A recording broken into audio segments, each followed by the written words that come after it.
Welcome to sports live presented by White Plus Pro sensitive toothpaste. আপনাদের সঙ্গে আছি আমি রঞ্জন শান্ত।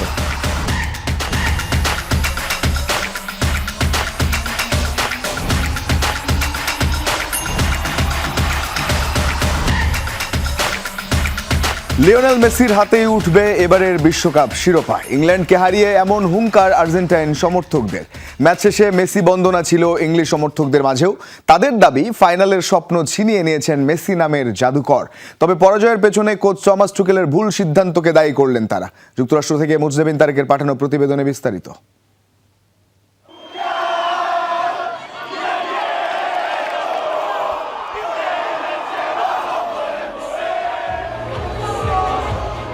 আর্জেন্টাইনরা আমোদে জাতি, ফুটবল যাদের জীবনের সবচেয়ে কাছের অনুষঙ্গ।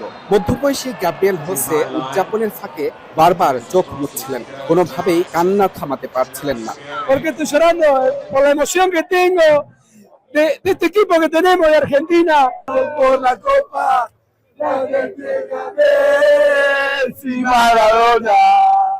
প্রেমিকের বুকে মাথা লুকিয়ে চোখের পানি আটকানোর চেষ্টা প্রেমিকার। তাদের এই কান্না সুখের কান্না। মেসি জাদুতে ইংলিশ বধের আনন্দটা একটু বেশি ছুঁয়ে গেছে আর্জেন্টাইনদের। টানা দ্বিতীয়বার ফাইনাল খেলবে আলবিসেলেস্তারা, এই বিশ্বাসে জোর ছিল কম, কিন্তু দিন শেষে সেই ফ্যান্টাসি এখন চরম বাস্তবতা। ম্যাচ শেষে তাই তো বাঁধ ভাঙা উচ্ছ্বাস দেশটির সমর্থকদের। We're going to the final! We are so happy for this. It's amazing. Excelente, muy nervioso, pero todo bien. Bangladesh, I love Bangladesh people. You all support Argentina. Let's go, Bangladesh! We love you, Bangladesh! We invite the people of Bangladesh to come to our country. That's New York. Won the history in the world, the history and the World Cup. This is the number one. Argentina is the number one. Bangladesh too. Bangladesh second. Yeah.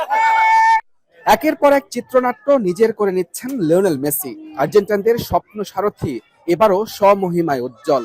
ইংল্যান্ডের বিপক্ষে অভিষেক রাঙালেন জোড়া অ্যাসিস্টে। দু দলের পার্থক্য শুধু যে মেসিতে, এ নিয়ে আর্জেন্টাইনদের সাথে দ্বিমত নেই English সমর্থকদেরও। Messi is an all-time great. Every touch is electric. He touches the ball, he sees something that other players don't. He was fabulous. Even though I'm an England supporter, I think he's an all-time great. Yeah, I mean, it was expected, but I think we did a really good job on him. Yeah, could have done more. ইংল্যান্ডের স্বপ্ন চুরি হয়েছে Messi জাদুতে। তবে three লায়ন্সদের যত ক্ষোভ coach Thomas টুখেলকে ঘিরে। Lead নেয়ার পর দলের ডিফেন্সিভ মোডে চলে যাওয়া মেনে নিতে পারছেন না ইংলিশ সমর্থকরা। It's just gutting. It just feels like it's never going to be us. England could have done much better in the second half. The defense almost slept through. তিনি একজন আর্জেন্টাইন সমর্থক, আর্জেন্টিনা থেকে এসেছেন, বাংলাদেশের পতাকাটা নিয়ে এসেছেন। বাংলাদেশের যারা আর্জেন্টিনা ফুটবলকে সমর্থন করেন তাদের প্রতি কৃতজ্ঞতা জানাতেই এই পতাকা এবং এক হাতে ওয়ার্ল্ড কাপ এবং আরো একটা বিশ্বকাপের ফাইনালে আর্জেন্টিনা, এবং তারা এভাবেই সমর্থকরা কিন্তু নেচে গিয়ে তাদের ফাইনালে যাওয়ার মুহূর্তটাকে স্মরণীয় করে রাখে। মুজরাবিন তারেক, যমুনা স্পোর্টস, আটলান্টা, যুক্তরাষ্ট্র। So it's finally Argentina versus Spain. এবং একটা ছবি নিয়ে বিশ্বকাপের বেশ আগে থেকেই আলোচনা হচ্ছিল যে এরকম একটা ছবি ফাইনালের মঞ্চে আলোচনায় আসবে কিনা। এই যে এই ছবিটা একসময় যাকে গোসল করিয়েছেন সেই লামিন ইয়ামালের সাথেই বিশ্বকাপ ফাইনালে প্রতিদ্বন্দ্বিতা করতে যাচ্ছেন লিওনেল মেসি।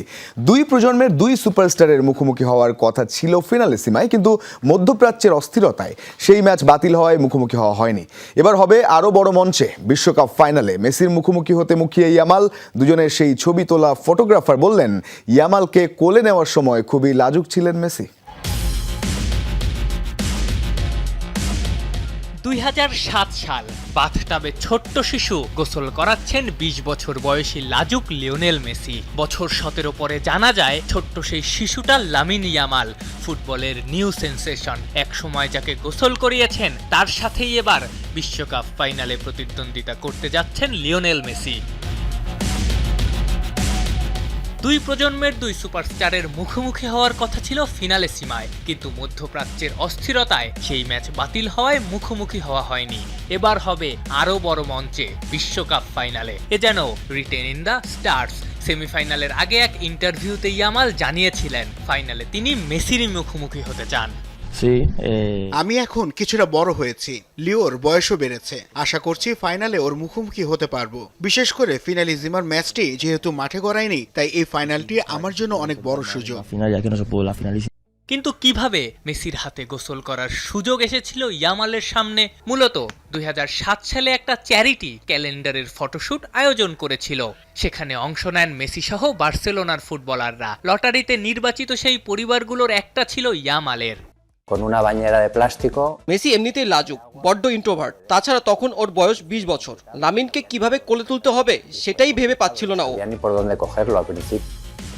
চলতি বিশ্বকাপে স্পেনের হয়ে 19 নম্বর জার্সি পরে খেলছেন ইয়ামাল। কাকতালীয়ভাবে 2006 সালে নিজের প্রথম বিশ্বকাপেও আর্জেন্টিনার হয়ে 19 নম্বর জার্সি পরেছিলেন মেসি। তখন অবশ্য ইয়ামালের জন্মই হয়নি। সর্বকনিষ্ঠ ফুটবলার হিসেবে বিশ্বকাপে গোল করার হিসেবে মেসিকেও ছাড়িয়ে গেছেন ইয়ামাল। যেন যেমন গুরু তেমন শিষ্য।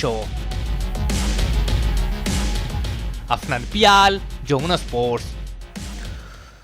ফাঁস হলো আর্জেন্টিনাকে ঠেকানোর জন্য জর্ডান পিকফোর্ডের গোপন রহস্য। সেমিফাইনালের ম্যাচ শেষে পাওয়া গেছে পিকফোর্ডের পানির বোতল, যেখানে লেখা ছিল আর্জেন্টিনার সম্ভাব্য পেনাল্টি শুটারদের নাম এবং তারা সাধারণত কোন দিকে শট নেন সেই তথ্য। অর্থাৎ পেনাল্টি শুটআউটের কথা মাথায় রেখে এমন চিট কোড তৈরি করেছিলেন ইংলিশ গোলকিপার। তবে এই বোতল চোখে পড়ে মেসিদের, যা দেখে অট্টহাসিতে মেতে ওঠেন আলবিসেলেস্তারা।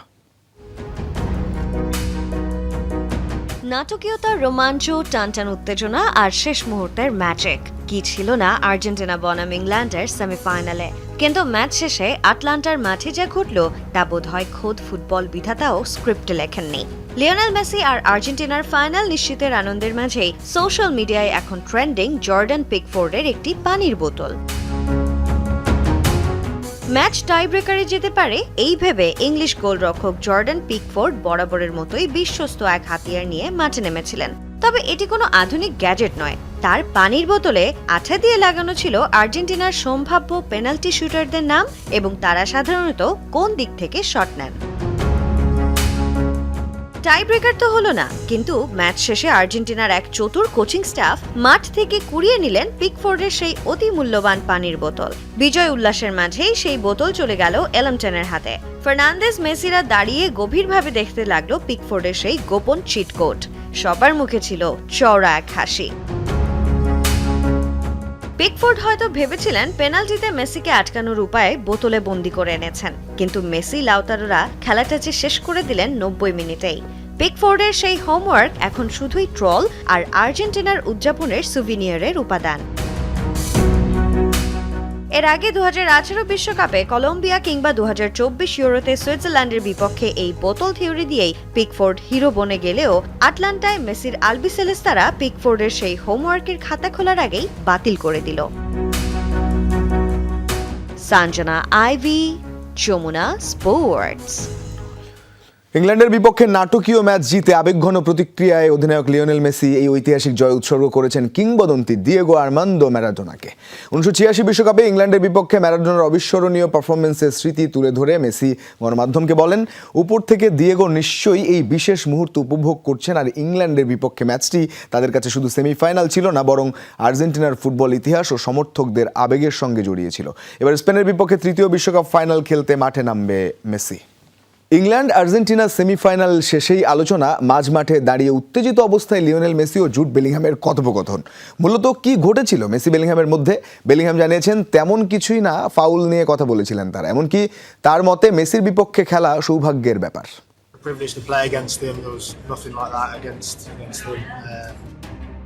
লিওনেল মেসির বিপক্ষে খেলা তো আসলেই সৌভাগ্যের ব্যাপার। এমন মাপের খেলোয়াড় তো সহসা আসেন না, আর তিনি তো স্বয়ং জুড বেলিংহামের আইডলদের একজন। কিন্তু বিশ্বকাপ সেমিফাইনালে সেই মেসির সাথেই উত্তেজিত অবস্থায় দেখা গেছে বেলিংহ্যামকে। ঘটনা কি? ইংল্যান্ড আর্জেন্টিনার হাই ভোল্টেজ ম্যাচের তখন তৃতীয় মিনিট। বারুদের মতো উত্তাপ ম্যাচের শুরুর মিনিট থেকেই। এমন সময় মাঝ মাঠে দাঁড়িয়ে দুই প্রজন্মের দুই তারকা, দুই দলের দুই নাম্বার 10। মূলত কি ঘটেছিল মেসি আর বেলিংহ্যামের মধ্যে? Discussing a foul actually, but no, it was nothing nothing bad, I'm sure. আমরা একটা ফাউল নিয়ে কথা বলছিলাম, তেমন খারাপ কিছু ছিল না। আমি নিশ্চিত সবাই বিষয়টিকে বড় করে দেখাবে, কিন্তু সত্যি বলতে তেমন কিছুই হয়নি। আমার মনে হয়েছিল একটু আগে একটা ফাউল হয়েছে। ও বলল তাহলে আমার উপর করা ফাউলটার কি হবে। আমি তখন বলছিলাম তুমি তো এসব সামলানোর জন্য যথেষ্ট শক্তিশালী। Against him. কথার লড়াই শেষে বেলিংহ্যামের দিকে কড়া চোখে তাকান মেসি।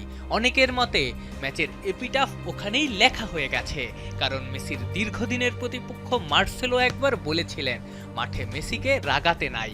ম্যাচ জুড়ে দারুণ খেলছিলেন বেলিংহ্যাম, অনেক সময় মনে হয়েছে রীতিমতো মেসির গার্ড। শেষ মুহূর্তে সেই মেসি দেখালেন magic. Privileged to play against him. There was nothing. মেসির বিপক্ষে খেলতে পারা সৌভাগ্যের ব্যাপার। তার বিরুদ্ধে আমার কোনো ক্ষোভ নেই। আমরা হেরে গেছি, খারাপ লাগছে সত্যি, তবে তার বিপক্ষে মাঠ ভাগাভাগি করতে পারাও গর্বের। Okay, thank you. মেসির অন্যতম বড় গুণমুগ্ধ বেলিংহ্যাম, বারবার তার সেলিব্রেশন ফলো করতেও দেখা যায় রিয়াল মাদ্রিদ তারকাকে। আফনান পিয়াল, যমুনা স্পোর্টস। সেমিফাইনাল মহরণে ইংল্যান্ডের কোচ টমাস টুখেল ট্যাকটিক্যাল ব্যাটলে হেরেছেন আর্জেন্টাইন কোচ স্ক্যালোনির কাছে। প্রথম গোল পাওয়ার পর অতিমাত্রায় রক্ষণাত্মক কৌশল অবলম্বন করাটাই ইংলিশদের হারের কারণ বলছেন এক্সপার্টরা। স্ক্যালোনি যখন ডিফেন্ডারদের তুলে নিয়ে একের পর এক আক্রমণাত্মক ফুটবলার মাঠে নামিয়েছেন, তখনও কাউন্টার অ্যাটাকে গোলের চেষ্টা করেনি টুখেলের দল।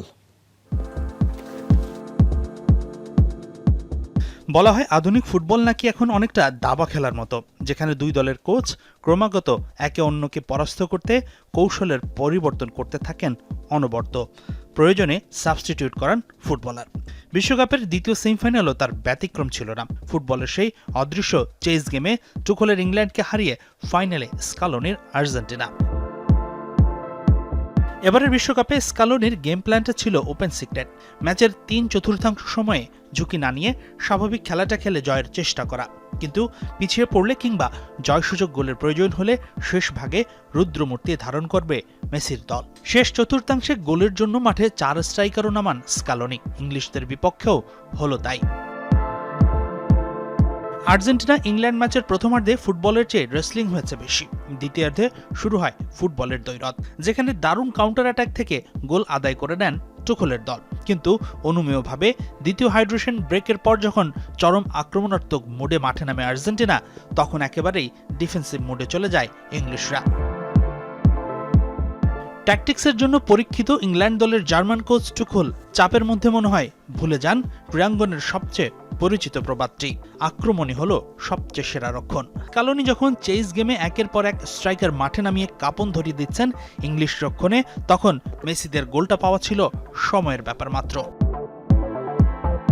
আশ্চর্যের বিষয়, এই সময়ে তেমন কোনো কাউন্টার অ্যাটাকের চেষ্টাই করেনি ইংল্যান্ড, অথচ এই ম্যাচে আর্জেন্টাইন রক্ষণ ঢুকেছে। শুরু থেকে 2 সেন্টার ব্যাক পেয়েছিল হলুদ কার্ড। ইংল্যান্ডের গোলের সময় রাইট ব্যাক মলিনা টেরে পাননি, তার পেছনে দৌড়ে আসছেন গর্ডন। কেপ ভার্দে, মিশর, সুইজারল্যান্ডের মতো দলগুলো কাউন্টার অ্যাটাকে ম্যাচের শেষ মুহূর্ত পর্যন্ত চাপে রেখেছিল আর্জেন্টিনাকে, অথচ টুখেলের ইংল্যান্ডের আক্রমণ, কাউন্টার অ্যাটাক আর রক্ষণ ছিল নখদন্তহীন। ফুটবলার বদলেও টুখেল ছিলেন অর্ডিনারি। রাইট উইগে 39 বছর বয়সী মেসিকে সামলাতে যখন নাকাল ইংলিশ ফুলব্যাক জেড স্পেন্স, তখনও তাকে বদলাননি টুখেল। ফলাফল সেই প্রান্ত থেকে একাধিক আক্রমণ আর উইনিং গোলের যোগান। এক কথায় স্ক্যালোনির সাথে ট্যাকটিক্সের ব্যাটেলে গোহারা Thomas Tuchel. Hasinur Rahman, Jamuna sports. ইংল্যান্ডের বিপক্ষে দুর্দান্ত কামব্যাকে ফাইনালের টিকিট কাটলেও মাঠের উদযাপনে চরম বিতর্কে আর্জেন্টিনা। ফকল্যান্ড দ্বীপপুঞ্জকে নিজেদের দাবি করে ব্যানার প্রদর্শন করায় এবার ফিফার কঠোর শাস্তির মুখে পড়তে যাচ্ছে আলবিসেলেস্তেরা।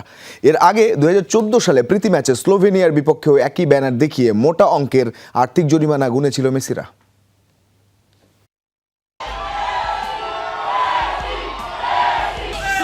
রোমাঞ্চকর এক লড়াইয়ে ফাইনালের টিকিট নিশ্চিত করে খুশির জোয়ারে আর্জেন্টিনা। তবে সেই খুশির মাঝেই নতুন এক বিতর্কে জড়িয়ে পড়েছে আলবিসেলেস্তারা, যার ফলে ফিফার শাস্তির মুখে পড়তে পারে দলটা। সেমিফাইনালে জয়ের পর মাঠে আর্জেন্টিনার ফুটবলারদের হাতে একটি ব্যানার দেখা যায়, যেখানে লেখা ছিল লাস মালভিনাস সন আর্জেন্টিনাস, যার অর্থ ফকল্যান্ড দ্বীপপুঞ্জ আর্জেন্টিনার। দক্ষিণ পশ্চিম আটলান্টিক মহাসাগরে অবস্থিত ফকল্যান্ড দ্বীপপুঞ্জ মূলত একটি ব্রিটিশ স্বশাসিত অঞ্চল। তবে আর্জেন্টিনা দীর্ঘদিন ধরে এটি নিজেদের দাবি করে আসছে। এই দ্বীপকে কেন্দ্র করে 1982 সালে যুক্তরাজ্য ও আর্জেন্টিনার মধ্যে 74 দিনের একটি রক্তক্ষয়ী যুদ্ধ হয়, যেখানে প্রায় 649 জন আর্জেন্টাইন সৈন্য এবং 255 জন ব্রিটিশ সৈন্য প্রাণ হারান। যুদ্ধে আর্জেন্টিনা পরাজিত হলেও এই দ্বীপকে ঘিরে তাদের আবেগটা এখনও আছে ঠিকই। ফুটবলে যে কোনো ধরনের রাজনৈতিক, ধর্মীয় কিংবা ব্যক্তিগত বার্তা প্রচার ফিফার নিয়মে সম্পূর্ণ নিষিদ্ধ। এর আগে 2014 সালে স্লোভেনিয়ার বিপক্ষে এক প্রীতি ম্যাচে হুবহু একই ব্যানার প্রদর্শনের জন্য আর্জেন্টিনাকে 20,000 সুইস ফ্রাঙ্ক জরিমানা করেছিল ফিফা।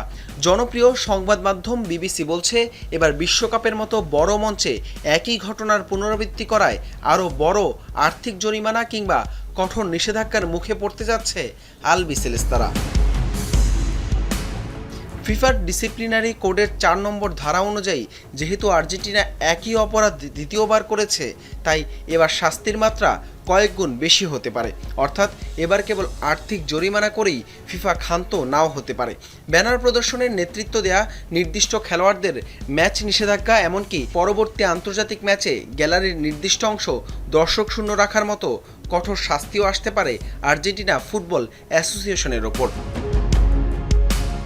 যদিও এ বিষয়ে অপেক্ষা করতে হবে ফিফার আনুষ্ঠানিক সিদ্ধান্ত আসা পর্যন্ত। তার আগে স্পেনের বিপক্ষে ফাইনালের মহারণের প্রস্তুতি এবার মেসিদের। হাসান আল মারুফ, যমুনা স্পোর্টস। মিশর সুইজারল্যান্ডের পর এবার ইংল্যান্ডকে শেষের বিষে নীল করেছে আর্জেন্টিনা। সেমির মঞ্চেও সেই অন্তিম মুহূর্তের গোলে ইংলিশ বধ করল আলবিসেলেস্তারা। অবশ্য চলতি বিশ্বকাপে আর্জেন্টিনার 19 গোলের 12টি এসেছে ঘড়ির কাঁটা 75 পার হওয়ার পর। স্কালোনির শিষ্যরা আসল খেলাটাই শুরু করে একদম অন্তিম মুহূর্তে। সময় যত ফুরিয়ে আসে, আলবিসেলেস্তাদের ধার যেন ততই বাড়ে। 2026 বিশ্বকাপে আর্জেন্টিনার ম্যাচ মানেই যেন কোনো থ্রিলার মুভি। আপনি যদি ভাবেন প্রথমার্ধে আরাম করে ম্যাচ পকেটে পুরে নেবে আলবিসেলেস্তারা, তবে আপনি ভুল স্বর্গে আছেন। কারণ স্কালোনির এই দলটা আসল খেলা শুরু করে ঘড়ির কাঁটা 75 পার হওয়ার পর। চলতি আসরে 19 গোলের মধ্যে 12টি এসেছে এই অন্তিম মুহূর্তে। শুরু করা যাক রাউন্ড অফ 32 এর কেপ ভার্দে ম্যাচ দিয়ে। নবাগত দলটির সাথে নির্ধারিত সময়ে 2-2 গোলে ড্র। স্টেডিয়াম জুড়ে যখন স্তব্ধতা, ঠিক তখনই অতিরিক্ত সময়ে সেই মরণ কামড়। এক্সট্রা টাইমের রোমাঞ্চ ম্যাচে 3-2 গোলের জয় নিয়ে মাঠ ছাড়ে আর্জেন্টিনা। এরপর রাউন্ড অফ 16-এ মিশরীয় জাদুকে রুখে দেওয়ার পালা। 67 মিনিট পর্যন্ত মিশর যখন 2-0-তে এগিয়ে, তখন অনেকেই শেষ ভেবেছিল আর্জেন্টিনার বিশ্বকাপ সফর। কিন্তু এই দলটা জানে কিভাবে ঘুরে দাঁড়াতে হয়। 75 মিনিটের পর ক্রিশ্চিয়ান রোমেরো আর লিওনেল মেসির অবিশ্বাস্য ঝড়ে শেষ পর্যন্ত ম্যাচ 3-2 গোলে ছিনিয়ে নেয় ডিফেন্ডিং চ্যাম্পিয়নরা। এমনকি কোয়ার্টার ফাইনালে সুইজারল্যান্ডের বিপক্ষেও ম্যাচ গড়ায় অতিরিক্ত সময়ে। এর আগে 2-1 গোলে পিছিয়ে ছিল স্কালোনির শিষ্যরা। সেখানেও সুইসদের রক্ষণভাগ ভেঙে অতিরিক্ত সময়ের অন্তিম মুহূর্তে গোল করে সেমিফাইনালের টিকিট কাটে আলবিসেলেস্তারা। আর সবশেষ ইংল্যান্ড 84 মিনিট পর্যন্ত 3 লায়ন্সরা এগিয়ে 1-0-তে। তখনই জাদুকর মেসির এন্ট্রি। 85 মিনিটে এলেমটেনের পাস থেকে এনজোর সমতাসূচক গোল। এরপর ইনজুরি টাইমে আবারও লিওর ম্যাজিক্যাল ক্রস থেকে লাউতারোর বুলেট হেড খুঁজে নিল জালের ঠিকানা। এই ম্যাচেও অন্তিম মুহূর্তে মাত্র 7 মিনিটের ঝড়ে ইংল্যান্ডের বিশ্বকাপ স্বপ্ন গুড়িয়ে দিয়ে ফাইনালে নাম লেখায় আর্জেন্টিনা। 75 মিনিট থেকে নির্ধারিত সময়ের মধ্যে 8 গোল আর অতিরিক্ত সময়ে 4 গোল। স্কালোনির দল প্রমাণ করেছে সময় যত ফুরিয়ে আসে, তাদের ধার যেন ততই বাড়ে। রিয়ান রাফতি, যমুনা স্পোর্টস। সেমিফাইনালে জয়ের পর মেসি মেসি স্লোগানে মুখর ছিল আটলান্টা স্টেডিয়াম। এর মাঝেই যার নামে স্লোগান, সেই মেসি সবাইকে থামিয়ে সতীর্থদের জন্য চাইলেন করতালি। লিওনেল মেসির নাম ধরে যখন পুরো স্টেডিয়াম মুখর, তখন নিজেকে আলোচনার কেন্দ্রে রাখতে চাননি আর্জেন্টাইন অধিনায়ক। দর্শকদের উদ্দেশ্যে তিনি হাত তুলে ইশারা করেন যেন তারা তার বদলে পুরো দলের জন্য করতালি দেন। মেসির এই আচরণ মুহূর্তেই ছড়িয়ে পড়ে সামাজিক যোগাযোগ মাধ্যমে। ফুটবল প্রেমীরা বলছেন এটাই একজন সত্যিকারের নেতার পরিচয়। তিনি ব্যক্তিগত পরিচয়ের চেয়ে দলের সাফল্যকে বেশি গুরুত্ব দেন। তার এই উদ্যোগে দর্শকরাও পুরো আর্জেন্টিনা দলের জন্য করতালিতে ফেটে পড়েন। ইংল্যান্ডের বিপক্ষে বিশ্বকাপের সেমিফাইনালে নতুন রেকর্ড গড়লেন লিওনেল মেসি। 5.2 মাইল দৌড়ে সবাইকে চমকে দেন এলেমটেন, যা চলতি আসরে নির্ধারিত 90 মিনিটে এটি তার সর্বোচ্চ দৌড়ের রেকর্ড। বয়স যে শুধু একটি সংখ্যা, তা যেন আবারও দেখিয়ে দিলেন আর্জেন্টাইন অধিনায়ক। 8.37 কিলোমিটার দৌড়ের ম্যাচে কেবল গোলটাই পেলেন না লিও, বলের জন্য লড়াইয়ের পাশাপাশি সতীর্থদের সহায়তায় ছুটেছেন নিরলস। শেষ দিকে দলের প্রত্যাবর্তনের পেছনেও ছিল তার অসাধারণ ওয়ার্ক রেট। মেসির নেতৃত্ব এবং শেষ মুহূর্ত পর্যন্ত হার না মানার মানসিকতায় উজ্জীবিত হয়েছে পুরো দল, যা আর্জেন্টিনাকে ফাইনালের পথে আরও আত্মবিশ্বাসী করে তুলেছে।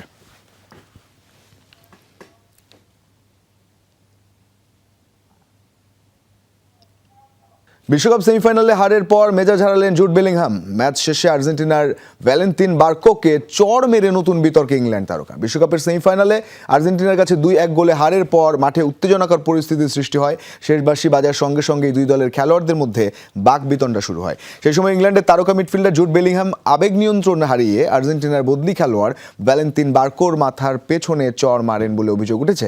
ঘটনার পরপরই আর্জেন্টিনার কয়েকজন ফুটবলার বেলিংহামের দিকে ছুটে আসে। সামাজিক যোগাযোগ মাধ্যমে ঘটনার ভিডিও ছড়িয়ে পড়ায় বেলিংহামের আচরণ নিয়ে ব্যাপক সমালোচনা শুরু হয়েছে। এই ছিল আজকের স্পোর্টস লাইভে। এতক্ষণ সঙ্গে থাকার জন্য ধন্যবাদ সবাইকে।